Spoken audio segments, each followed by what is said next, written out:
samahan natin ay nasayang dahil lang sa di pagkakaunawaan. Kasi mas pinapakinggan mo yung sinasabi ng iba. Parang ako lang naman na tanang hihinayang di nakinggan kahit kasinungalingan.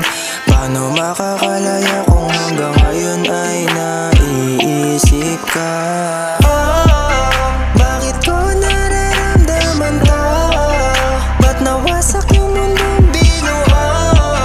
Nakaramdam ng konting sakit, ba't di man lang kumapit? Bakit biglang umalis? Ngayon ay naiisip kita.